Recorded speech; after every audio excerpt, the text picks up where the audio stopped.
नमस्कार, मैं घनश्याम पालीवाल और आपके अपने उम्मीद कॉलम में आप सभी का फिर से तहे दिल से स्वागत करता हूं। आप स्वस्थ होंगे, मस्त होंगे, ऐसी आशा करता हूं।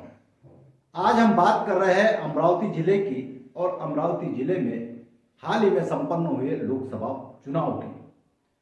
लोकसभा चुनाव में जिन नेशनल पार्टियों के उम्मीदवारों ने अपने नामांकन दाखिल किए थे, उन पार्टियों के उम्मीदवारों ने नामांकन दाखिल करते समय अपने संपत्ति, अपने पास में रखे जेवरात तथा नगद कैश का ब्यौरा दिया था। इस पर से नेशनलाइज पार्टियों के यह उम्मीदवार करोड़पति थे, यह बात तय है।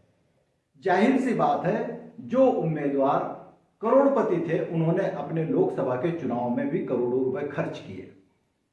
अब रही बात, उम्मीदवारों ने अपने चुनाव लड़ने के पहले अपने नेशनलाइज पार्टियों के पदाधिकारियों के साथ में ली गई बैठक में चुनाव जीतने की रणनीति तथा चुनाव पर आने वाले खर्च की ब्यौरा पदाधिकारियों से मांगा होगा और पदाधिकारियों ने भी जीत की गारंटी के साथ में आने वाला खर्च भी बताया होगा, जिसके चलते यह चुनाव पूरी तरह से एक मैप की तरह लड़ा गया, जिसमें पूरे ब्यौरे के साथ में, पूरे खर्च के साथ में, पूरे प्लानिंग के साथ में यह लोकसभा का चुनाव लड़ा गया।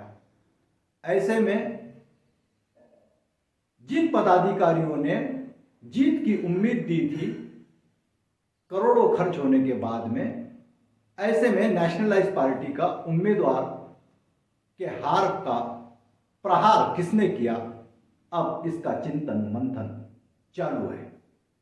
अब इस चिंतन मंथन में, आड़ावा बैठक में, पार्टी के पदाधिकारियों को विश्वास में लेकर उनको दिए गए पैसे तथा उनको पार्टी के प्रचार प्रसार रैलियों तथा विविध कार्यकर्ताओं के खर्च के लिए दिए गए पैसे उन पदाधिकारियों ने खर्च किए या नहीं, यह सवाल अब दबी आवाज में चर्चा का विषय बन गया है। कहा यहां तक भी जा रहा है कि 13 करोड़ रुपए नेशनलाइज पार्टी के पदाधिकारी तथा उम्मीदवारों ने खर्च किए। अब 13 करोड़ रुपए जिस नेशनलाइज पार्टी के उम्मीदवार ने पदाधिकारियों के मार्फत खर्च किए, वह पैसे खर्च होने के बाद में मिली करारी हार के बाद अब उन पदाधिकारियों पर शक गहराता जा रहा है। अब यह पूरी जिम्मेदारी दया को दी गई है और दया इस पूरे मामले की अब जांच कर रहा है। जांच करते समय उन पदाधिकारियों पर पार्टी के लिए पर्याप्त मात्रा में पैसा खर्च किया या नहीं किया, इसका भी ब्यौरा मांगा जा रहा है। पदाधिकारियों ने किन कार्यकर्ताओं को पैसा दिया, उसका भी ब्यौरा मांगा जा रहा है, या केवल कार्यकर्ताओं के नाम दिखाए गए और पैसे खुद ने गबन कर लिए, इसका भी ब्यौरा मांगा जा रहा है। अब इसके चलते अब यह चर्चा बड़ी स्वरूप में जिले में शुरू है। ऐसे में बात यहां तक पहुंच गई कि यह पूरा मामला हाईकमान को पता लग गया है और हाईकमान भी अब इस पूरे मामले में दूध का दूध पानी का पानी करने के मूड में है और कार्यकर्ता भी सबूतों के साथ में हाईकमान के सामने पूरा पदाधिकारियों का चिट्ठा खोलने के मूड में है।